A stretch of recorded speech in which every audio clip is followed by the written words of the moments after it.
बड़ी खबर आपको बताने, नई शिक्षक नियमावली पर सियासत जारी है। शिक्षकों के समर्थन में भारतीय जनता पार्टी उतरी है। शिक्षकों की मांग पुरानी है। बचौल की तरफ से कहा गया है, हम लोग शिक्षकों के साथ। कांग्रेस ने भी शिक्षकों का समर्थन किया है।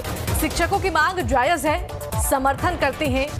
उग्र आंदोलन की जरूरत नहीं है। राजेश राठौड़ की तरफ से ये बयान सामने आए हैं। शिक्षकों की बात सीएम तक पहुंचा दी जाएगी, ये बात भी उनकी तरफ से कही गई है। तो बड़ी खबर इस वक्त की आप तक पहुंचा रहे हैं। नई शिक्षक नियमावली पर अब सियासत जारी है। शिक्षकों के समर्थन में अब बीजेपी और कांग्रेस दोनों ही उतर चुकी है। शिक्षकों की मांग पुरानी है। हरिभूषण ठाकुर बचौल की तरफ से कहा गया है, हम लोग शिक्षकों के साथ हैं। कांग्रेस ने भी शिक्षकों का समर्थन किया है। खुलकर उन्होंने कहा है कि शिक्षकों की मांग जायज है और आगे भी हम उनका समर्थन करते रहेंगे।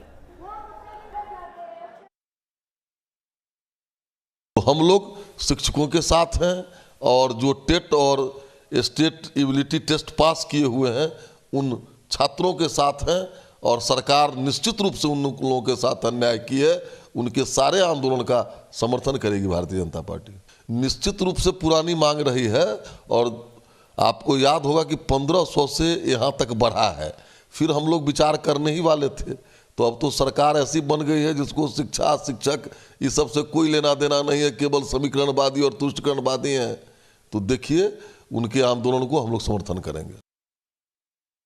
सरकार स्वयं और सरकार के सहयोगी दल भी इस बात को ध्यान में रखे हुए हैं कि नियोजित शिक्षकों का मांग एकदम जायज़ है कि एक व्यक्ति की परीक्षा बार बार कैसे ले सकते हैं, दोबारा उन्हें परीक्षा लेना उचित नहीं है।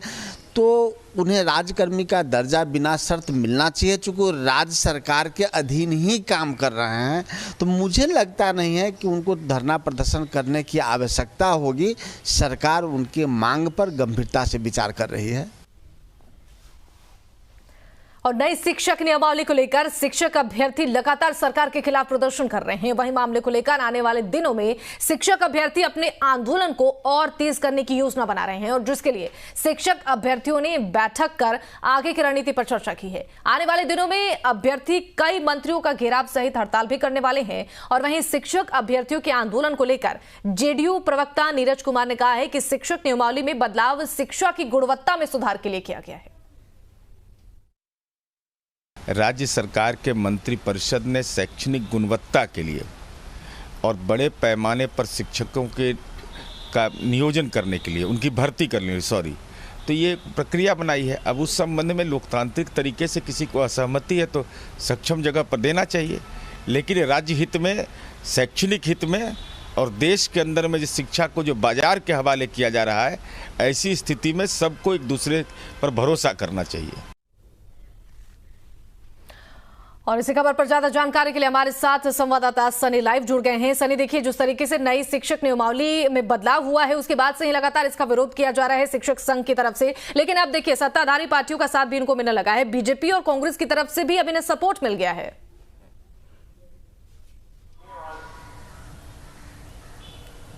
जी देखिए, शिक्षक नियमावली को लेकर जब से ये शुरू हुआ तब से ही विवाद है।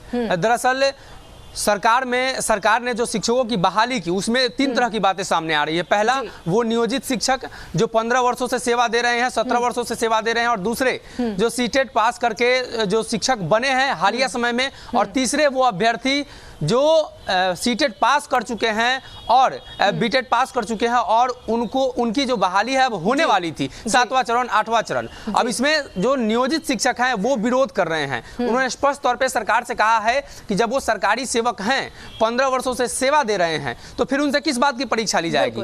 अगर इसमें परीक्षा लेने के बाद कोई शिक्षक फेल होता है फिर भी वो पढ़ाएगा तो इस परीक्षा का क्या औचित्य है। वही दूसरी तरफ जिनका नियोजन 7वें 8वें चरण में होने वाला था उन पर अब कहीं ना कहीं संशय की स्थिति है, तो वो भी नाराज हैं। तो शिक्षकों ने पिछले दिनों एक बैठक की, एक सम्मेलन किया और उसमें सरकार के घेराव की बात कही, सरकार के मंत्री के घेराव की बात कही और कहा कि बड़े हड़ताल पर वो जाएंगे। इसके पहले भी उनका हड़ताल हो चुका है।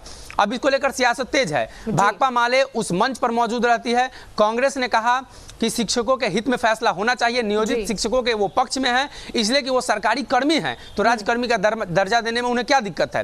वही दूसरी तरफ भारतीय जनता पार्टी ने भी इसका समर्थन किया और कहा कि राष्ट्रीय जनता दल ने वादा किया था और अब उस वादे पर उन्हें उतरना चाहिए। जनता दल यूनाइटेड ने स्पष्ट तौर पे कहा है कि सरकार ने जो बातें कही है और अब जो बहाली नियमावली आई है वो गुणवत्तापूर्ण शिक्षा के लिए है। अगर